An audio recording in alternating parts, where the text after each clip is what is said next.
ঢাকা বিশ্ববিদ্যালয় আমার জীবনের খুব রোমান্টিক নস্টালজিক টাইম। আমি যখন বিশ্ববিদ্যালয়ে এখানে আসছি, ফার্স্ট ইয়ারে ভর্তি হয়েছি, আমার অনার্স এবং মাস্টার্স এখানে শেষ হয়েছে। অ্যাট দ্য সেম টাইম আমার রাজনৈতিক জীবন, আমি ছাত্র শিবিরের মেম্বারশিপ হয়েছে আমি যখন ইউনিভার্সিটির ফার্স্ট ইয়ারে। আমি ইউনিভার্সিটির সভাপতি ছিলাম, ছাত্র শিবিরের কেন্দ্রে দায়িত্ব পালন করেছি, and it was wonderful time. কোন পরিস্থিতিতে বাংলাদেশ ছেড়েছিলেন, বা কি হয়েছিল, কি ঘটেছিল, বা যার জন্য আপনাকে বাংলাদেশ ছাড়তে হয়েছিল, এমন কোনো ঘটনা আছে কিনা? না, আমি যখন বাংলাদেশ থেকে বাইরে পিএইচডি করতে যাই, এটি মূলত আমার একাডেমিক প্ল্যানের পার্ট ছিল। দুটো অপশন ছিল, একটা হলো যে আমি ইউনিভার্সিটি থেকে যখন পাশ করে বের হয়েছি যে আমি ঢাকা বিশ্ববিদ্যালয়ে শিক্ষক হিসাবে আগে জয়েন করব, তারপরে আমি পিএইচডি করতে যাব, এটি একটা অপশন ছিল। আর একটা অপশন হচ্ছে যে আমি চলে যাব। তো ইন্টারেস্টিং যেটা হয়েছে, যেহেতু কিছু পলিটিক্যাল কারণ ছিল, ইউনিভার্সিটি আমি যখন পাশ করে বের হয়েছি, এরপরে তারা ওই সময় সার্কুলারই দেয় নাই। যেহেতু সার্কুলার দিলে আমি অ্যাপ্লিকেশন করব এবং রাজনৈতিক বিবেচনায় আমাকে নিতে তারা খুব বেশি একটা ইন্টারেস্টেড না, তখন আওয়ামী লীগ সরকার চলে এসেছে, তো সার্কুলার বন্ধ ছিল। এবং আমার কাছে যখন মনে হয়েছে যে এখানে শিক্ষক নিয়োগ প্রক্রিয়া রাজনৈতিকভাবে ইম্প্যাক্টেড হবে, তখন আমিও এটার ব্যাপারে খুব বেশি ইন্টারেস্টেড ছিলাম না। তো আমি বাইরে অ্যাপ্লিকেশন করা শুরু করেছি। আমার পিএইচডির অপশন যখন হয়েছে আমি চলে গেছি। অ্যাকচুয়ালি কি আপনি ভিকটিম হয়েছিলেন কিনা ঢাকা বিশ্ববিদ্যালয় শিক্ষক নিয়োগের ক্ষেত্রে?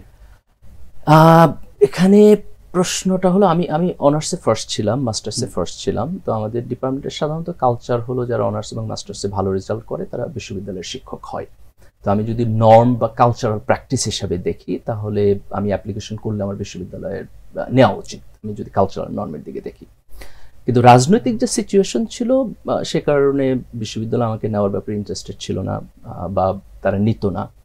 এটা আমি যখন সেন্স করেছি, তখন আমি পিএইচডির জন্য চলে গেছি। আমি আর অ্যাপ্লিকেশন আলাদাভাবে করি নাই।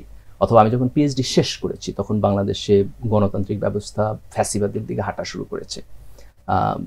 তখন এখানে ফিরে এসে অ্যাপ্লিকেশন করাটা এটা প্রায় একটা ইম্পসিবল কাজ ছিল।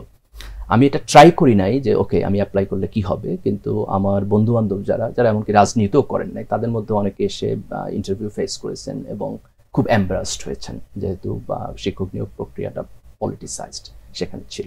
তো আমার কাছে মনে হয়েছে যেহেতু প্রসেসটা ফেয়ার না এবং আমার কাছে বেটার অপশন আছে, সো লেটস ট্রাই ইট। তো এই কারণে আমি আর কখনো অ্যাপ্লিকেশন করিনি ঢাকা বিশ্ববিদ্যালয়ে। এখন তো গণতান্ত্রিক পরিবেশ ফিরে আসতেছে, একটা পরিবর্তিত পরিস্থিতি। এই পরিস্থিতিতে যদি আবারও ঢাকা বিশ্ববিদ্যালয় শিক্ষক হিসাবে নিয়োগের কোনো সুযোগ আসে, যোগদান করার সুযোগ আসে, সেক্ষেত্রে আপনি কি করবেন? That's very interesting thing. আমি যখন পিএইচডি করার জন্য দেশের বাইরে গিয়েছি, আমার কখনো ইন্টেনশন ছিল না যে আমি বাইরে সেটেল হব। আমার অলওয়েজ চিন্তা ছিল যে I will come back to Bangladesh. কিন্তু যেটা হয়েছে, এখন তো অনেক দিন গেছে, ইটস অলমোস্ট আমার পিএইচডি 5 বছর, তারপরে আরও প্রায় 5, 6, 7 ইয়ার্স গন। তো ফিরে আসার প্রসঙ্গটা তো সবসময় থাকেই, নিজের দেশে, নিজের মানুষ, নিজের ক্যাম্পাস এখানে। সো ইটস আ পসিবিলিটি, কিন্তু একবার ইনএভিটেবলি আমি এখনই ফিরবো, I have not decided that way. Dhaka বিশ্ববিদ্যালয় আপনাকে কি দিয়েছে? ঢাকা বিশ্ববিদ্যালয় আমার জীবনের খুব রোমান্টিক নস্টালজিক টাইম। আমি যখন বিশ্ববিদ্যালয়ে এখানে আসছি, ফার্স্ট ইয়ারে ভর্তি হয়েছি, আমার অনার্স এবং মাস্টার্স এখানে শেষ হয়েছে। অ্যাট দ্য সেম টাইম আমার রাজনৈতিক জীবন, আমি ছাত্র শিবিরের মেম্বারশিপ হয়েছে আমি যখন ইউনিভার্সিটির ফার্স্ট ইয়ারে। আমি ইউনিভার্সিটির সভাপতি ছিলাম, ছাত্র শিবিরের কেন্দ্রে দায়িত্ব পালন করেছি, and it was wonderful time. তো আমার বোধ হয় যে আমার চিন্তা, আমার বড় হয়ে ওঠা, এর সব কিছুতেই ঢাকা বিশ্ববিদ্যালয় এবং আমার ছাত্র শিবির করার টাইম, এই দুটো জিনিস ওতপ্রোতভাবে জড়িয়ে আছে।